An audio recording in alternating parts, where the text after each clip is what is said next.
Familiar signs of the season all over the University of Nevada, Reno campus. Voting has been on many students' minds lately. I haven't voted yet. I have voted. I'm not. No, I'm not voting. I just want to make sure I go through all the information before I vote first.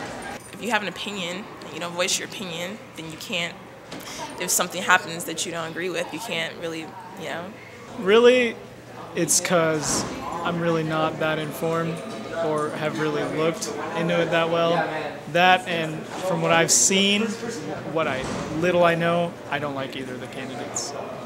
Some voted, some didn't, and some don't believe in it.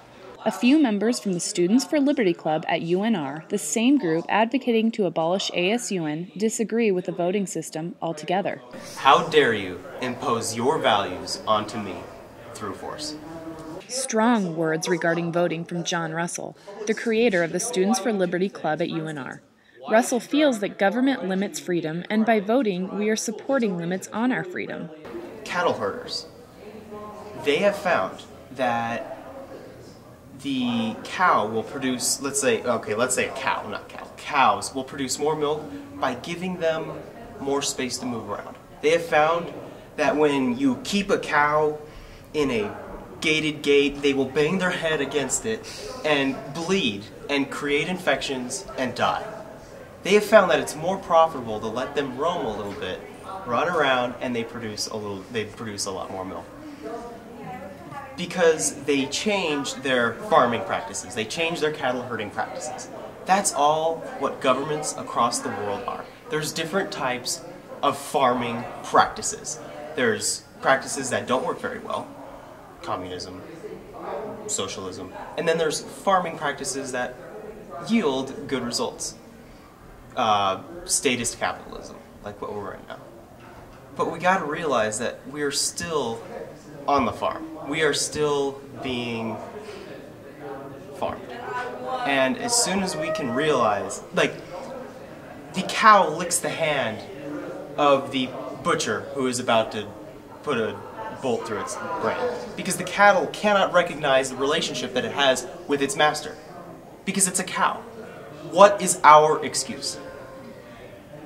Former presidents for Students for Liberty and the creator of the Nobody '08 campaign, Barry Belmont, agrees. If enough people do not vote, then that just simply means we don't need government to run our lives. The great thing about America is that everyone is entitled to their opinion.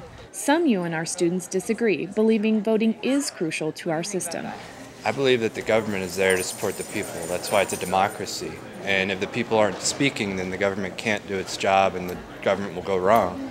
So in order for the government to do its job right, people need to vote. Campus organizer and staff for Re-Energize the Vote, Marika Dimitriadis, believes college students are exactly those who should be voting. People here, especially on the college campus, they're getting an education, and I feel that if they don't voice themselves and vote in the election, that so much of their knowledge just goes to waste, and these decisions affect them, and they need to stand out there and voice themselves. Belmont believes voting is an irresponsible use of your power. Because if you vote, you're basically saying, this is my will and I want this to be imposed upon everyone else. And that's fine if everyone voluntarily agrees to it. If they say, yeah, we're all part of this, scrapbooking club and we're going to vote on whatever, scrapbook materials we need, that's a fine use of democracy. But when you vote for a government, you're necessarily voting for the use of coercive power, and that's really the wrong part, because you're saying I want this tax levied on this many people, and that's the wrongness of voting for government. I've seen extreme poverty. It's mind-blowing. When I got off the plane in El Salvador and I was driving over the hill and I saw people living in tin cans with garbage bags for roofs. And I had to take a double look because I couldn't believe it. And then there's huge mansions with gates around them. And the people that, basically the bottom line is most of the people don't vote. They don't know they can, they don't have access, and even though they're so-called democracies, they don't have access and they don't go out and vote. So it's all about the choice and the power of the people. And in those countries, they just don't have power. They don't have a say.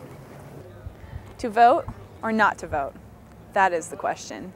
Either way, you have a choice. This is Talia Henderson for Wolfpack News.